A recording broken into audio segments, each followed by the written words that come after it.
three big achievers here. In men's world, these three big achievers have broken off the glass roof and are shining stars of the region. We have on the right Janandeep Kaur. She is the Director of Software Services, Access System. Anuja Gupta, Anuja Laj Gupta. I won't get scolded into this. So I think most of you must be knowing her. She's one of the most dynamic and, according to me, most creative entrepreneurs and a lady I've ever known. And she happened to be one of my bosses while I was working with Padmax. And it was a pleasure, and that was my most memorable job as well. Thank you, still. And on the extreme left, to the right, is Sairi Chahal. Sairi's come all the way down from Gurgaon. She has set up a venture called Flexi Moms, right? So more on that, she is going to tell you all. So I will request Anuja to moderate the session and take it on further. Thank you so much. Thanks. Thank you for coming out in the heat. It is hot. When we're here to kind of talk about our experiences, and like Sumeer said, you're probably more familiar with Janandeep and me. Probably met Sairi for the first time. Sairi runs a company called Flexi Mom. She herself has a small 5-year-old daughter, and has evolved this idea from actually seeing how people were capable but not always able to go out and use their talent or be able to work and get the flexibility of still carrying on with some sort of a professional life. So I'd like to start with Sairi. You're coming in from Delhi, so tell us, why don't you share your experience with us? Good afternoon, everyone. Thank you for coming down. I guess this must be very important, or you didn't have a choice. Okay, I'm very curious with the topic, and Puneet told me this morning that this was Sumeer's and Project's doing. I have a question for all of you. Is anybody out there a part-time mom or a part-time dad? Is anybody out there a part-time entrepreneur? So here's the thing about work in life, they go on irrespective. And that perhaps explains the reason why the topic is what it is today. And I want to quickly share with you what I do and maybe take it up from there. I run a company called Flexi Moms. We're an organization that works with women professionals or women who want to be professionals in urban India. A whole lot of what we do is around work-life choices. So going back to the fact that life goes on, we become parents, we have elderly at home, we have pets, we have homes to take care of. All of us are caregivers in one capacity or the other, which really means that yes, maybe mothers and women spend a little more time on it than men do, but in terms of responsibility, we pretty much own the piece. And same with our work, because our work either fulfills us, it gives us financial independence, it allows us joy of creation, it allows us the network that we crave, it allows us sociability. Keeping these facts in mind, we curated Flexi Moms as a company, and I'm saying curated because there's a lot of curation in the way it has come about. We exist as a large network for women all over the country. Any woman who has a question, a query, an idea, or just an inclination about figuring what my work-life choices are going to be is welcome into Flexi Moms. And she's welcome into Flexi Moms both online and offline, and that's how we come in. What happens at Flexi Moms is really they get access to information, mentoring, network, coaching, and access to opportunities. But yes, so what we cover pretty much for ourselves is the women in work conversation. Where does a woman today go if she's either thinking of changing how she works or changing how she lives or changing how she invests her day, her time? And those are the fundamental questions Flexi Moms addresses by building an organization that is coaching-led, because at the end of the day, your life is your own and mine is my own. What solutions apply to me don't apply to anyone else. What can be customized in my context can't be customized elsewhere. So here's the part about women, and we support this by working with corporations, with franchisors, with ecosystems like TIE and the Hatch to populate the opportunity pool, to getting them access to not only flex jobs. We run now what is the largest flex job board in the country, but also connecting them to the right places, whether those are reskilling opportunities, access to certifications, access to franchising opportunities, access to mentors, ambassadors, and there's a whole lot that goes on there. And that's how we exist. We exist as a large community, but anyone's welcome to come and dip into the community to further their work-life choice. So, Sally, this is about your organization. Tell us about yourself. How did you end up becoming an entrepreneur, and what kind of challenges did you face? And I always say nobody would give me a job, so I became one. But I did my corporate stint. My first job was as a journalist, and after which I set up a media startup with a couple of very enthusiastic ex-mariners and Vietnam War veterans, and there was a bunch of very eclectic, interesting people I met very early on in life. And we built this first newspaper for mariners, and that was my experience of building a company and seeing it grow, and it's an addiction that never goes away. Post which I happened to work with the CII. I worked in the consulting space. Me and my co-founder met in 2006 to set up a consulting firm for small and medium businesses. And mandate was again to work with small and medium businesses to help them scale up, put processes in place.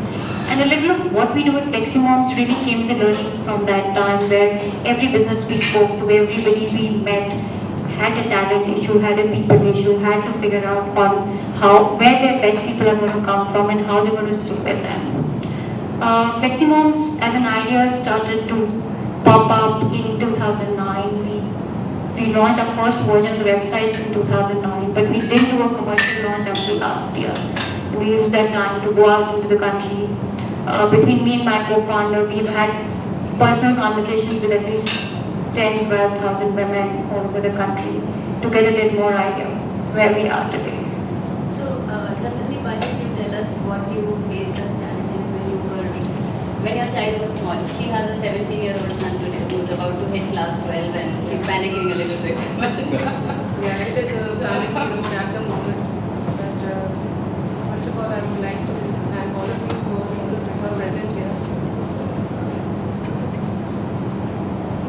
I think it's all. Okay. So I want to thank all of you to be present here, and probably, I think you thought that I'm worthy enough to share my experiences with you. And as you put across your question, Anuja, it was a tough time initially. In fact, I'd like to share with all of you, I had taken off. I went sabbatical when my son was born. 6 months, he was 6 months old when I chose to probably sit back at home at that point of time, because the odd timings, good commitments actually proving too difficult for me.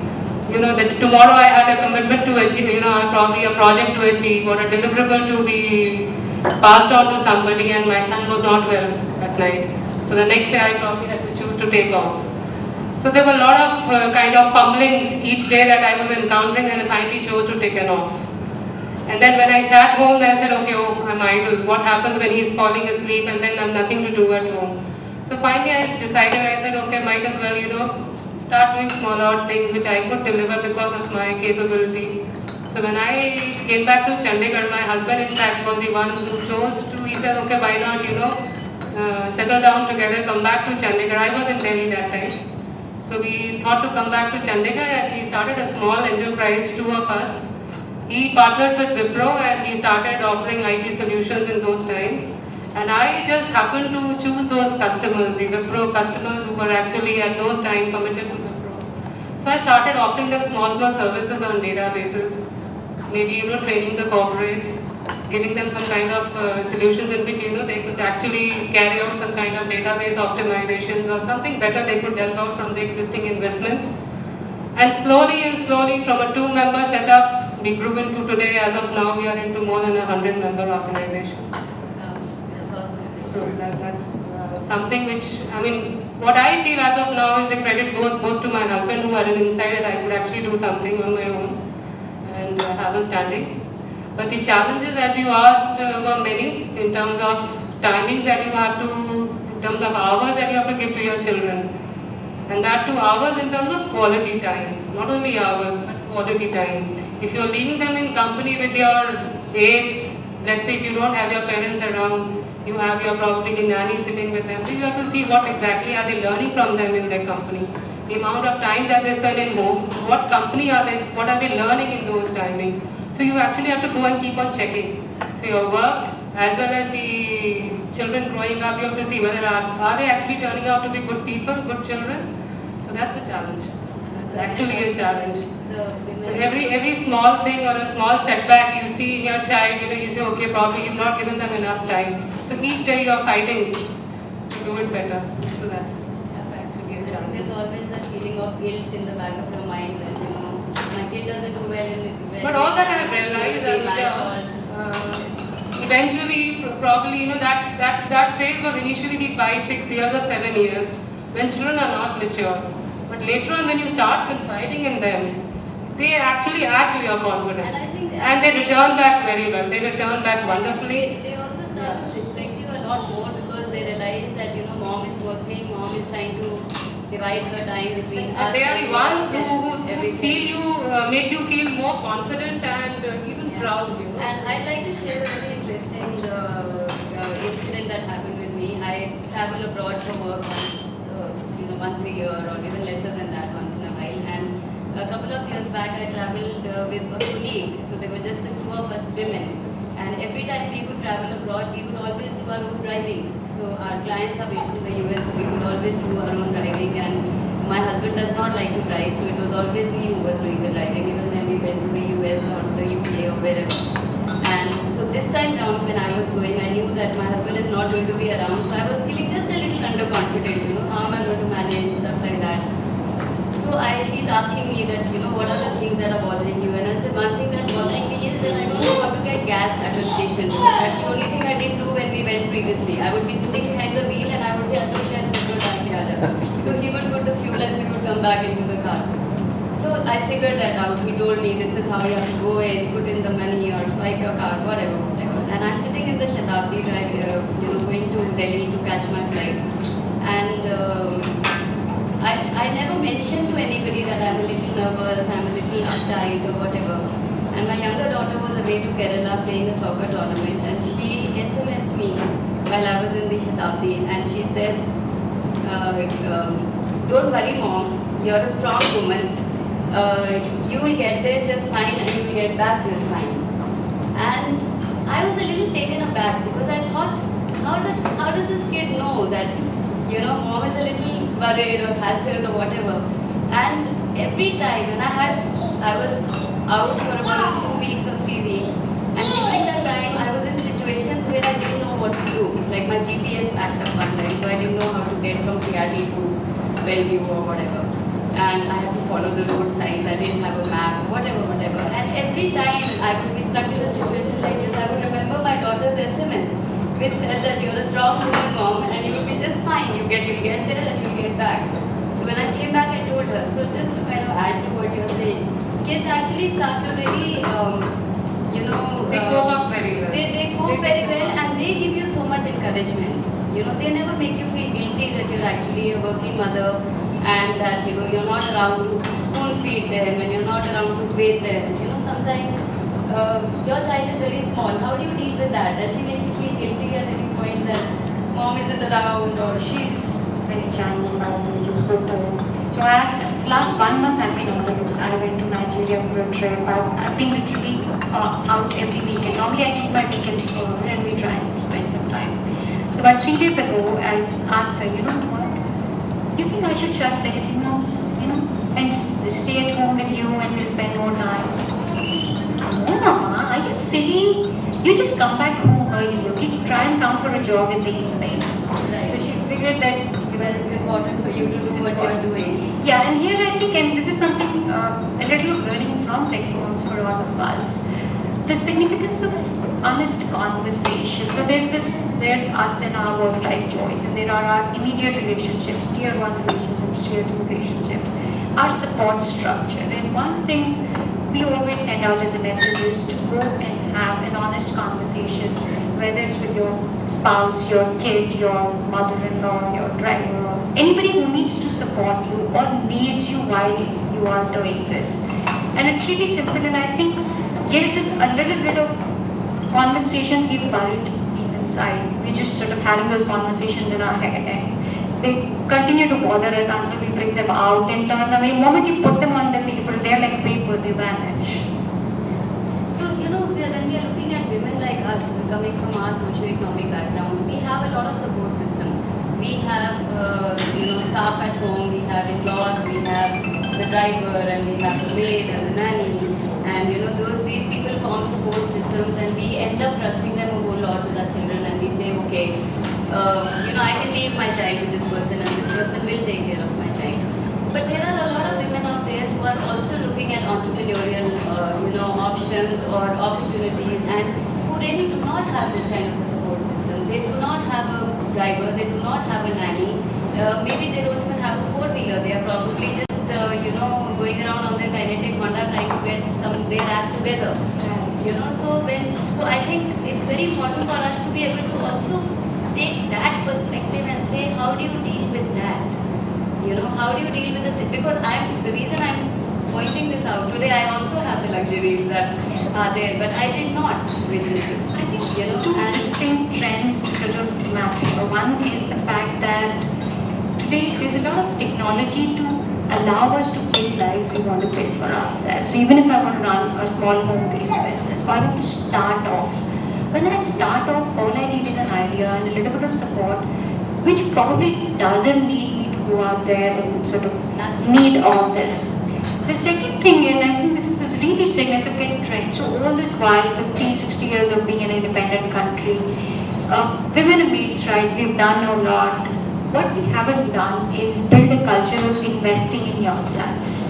So when I make a decision to say, I'm not going to take an annual holiday because that's equal to the salary I pay my driver, or I'm not going to buy that diamond set because I can hire another person to help me when I'm away, that's a conscious call. And there is a certain class of women who need to make that call to say, what is my priority for myself before somebody else decides what is my priority, their private priority for me. And that's a really significant question to answer. You're right, there are not many people who have access, but here's the thing, nobody starts except for the few hundred inheritors in corporate India, or you look at the top 100 list, nobody starts here, everyone starts here.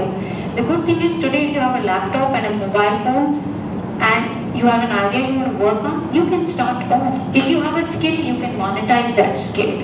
If you have a network, you can use that network. There is a lot that one can do within the context one lives in. And so I'll give you a very small example. I moved to Delhi as a student in 1994. And in 1995, I made sure I had a car, and not because, I needed to sort of, zip around, but it allowed me the independence, and that's when I started my work. And I figured, if I'm not going to do these things, then how am I going to manage my time and my commute and all of that? And these are questions everybody needs to answer to say what is priority for them. Is a laptop a priority, or a nice wedding set a priority? And that question is never going to go away. Which means the bottom line we are looking at is that irrespective of resources, whether you have them or you don't, the bottom line remains the will to do it. You have the drive to do it, you actually want to go out and make sure that you do something with your life, which is, you can invest in something that can help you deliver better and more efficient. Right. Yes. Because I think a lot of times what happens is that women just tend to feel that, okay, we went through our parents' homes, and then we went to college, and we went to jobs maybe, and then we got into husbands' homes, and then we get tied to their schedules rather than have anything that is independently possible for ourselves. So a lot of this also stems from that basic question of asking ourselves, am I being completely honest with myself? A lot of time I'm assuming that guilt that I've been harboring inside, and that assumption that this is not going to work out because I think, and I haven't found out, I haven't verified, and that's a big deal because you've already assumed before you've checked the information. And that is significant as a driver of decisions. You can choose to take any decision, to be a stay-at-home mom, to work part-time, to not work, to be somebody who wants to live up the lifestyle, which is fine. Till such time you're not blaming somebody else for the decisions you made or you haven't made.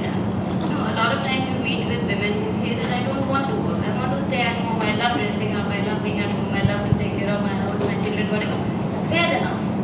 I don't think there's anything wrong with doing that. But at the same time, I think anybody who thinks that I want to do something but I cannot is where the mindset needs to change. And I think women really need to be able to, change their mindset that this is not necessarily our life just because it is a male-dominated society, which, by the way, Sumit is going to change very soon.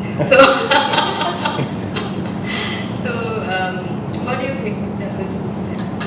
I think women, they do need that support and that encouragement and all that. But I see more and more women who are just going out and doing what they want to do. They're coming up with ideas at much younger ages. And, That has been a new trend. And what I've seen is even girls these days, and I've seen my employees also, but I keep observing them also. They are more upward as compared to our time. They're more confident, and it seems the environment itself is quite encouraging these days.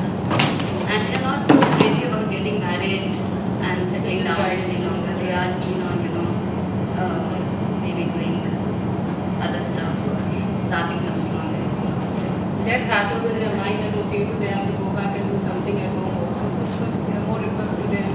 The environment is more equipped to take care of all the support infrastructure also. And there's a lot of options. I still remember in my time, when I used to clock myself and okay, if I have to leave my home at 9 o'clock, so I need to probably, finish my breakfast in probably an hour. So I probably invested in a few gadgets, which could help me do that. So 1 hour was the time which I had kept for myself, okay, 1 hour I have to do. Everything should be done, the house should be spick and span. So whatever was required, I tried to. So that was one of my first personal investments which I actually chose to opt for. Right. It sounded funny in those days, but probably I got a lot of assistance. You said that we didn't have maids around and no assistance at home. So maybe the gadgets helped me in those times. But I'm sure your husband also pulled his weight and did a few chores at Obviously, it home. was And easier. yeah, It was easier to do it's that. always easy to tell them to wash the dishes after you've done the food. Dry the laundry. There are some things they are really good at doing. I figured that out. So let's talk about support. What kind of support are we really looking at for a woman who's wanting to go out and something which is an entrepreneurial venture? I'm just like a 25, 26-year-old person, and I suddenly want to go out and say, start something on my own. What are the options? What kind of support is that person looking at? I think first support is definitely the personal support in terms of how ready am I? Do I have an idea or I'm still scouting for the idea? Do I have a prototype of the idea? Do I have a beta? Where am I with my own idea stage? But if there is certain dependency on me, whether it is my parents or my child or my family or somebody else, or there's a commitment that I've made, whether it's voluntary or whatever, will I be able to manage that? And one of the learnings, and I've done this the hard way, I had a new company and a new baby at the same time, which is the most disastrous situation you can get yourself into, but we managed. But at the same time, I had a co-founder, so we cover both ends of the spectrum. My son's 25, my daughter's 5, so she's been there, done that. So she backed me up while I took it a little easy. I did the whole juggling act. But there is always the question of, if two things need a lot of primary attention, two things, so if it's a new age or a new baby, then obviously you need to time it differently.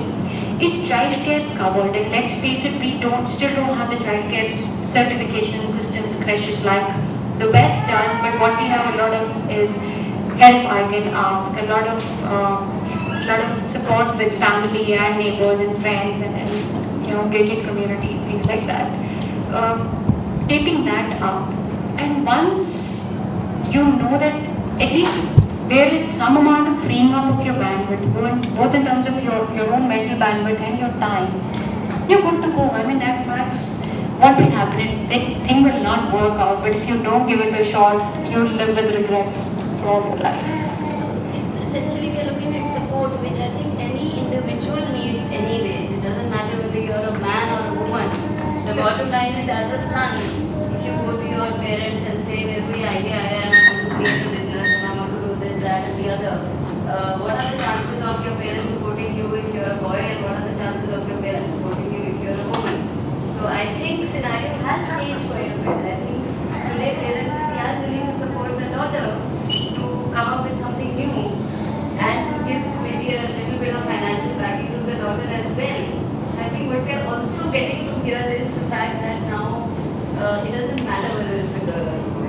That's, yeah, it doesn't matter at all whether you're a woman or a man, but you can be an entrepreneur. Personally, I was lucky enough in my upbringing, my parents did not create that difference. I have an elder brother, but in fact, we did have that kind of, we never felt so.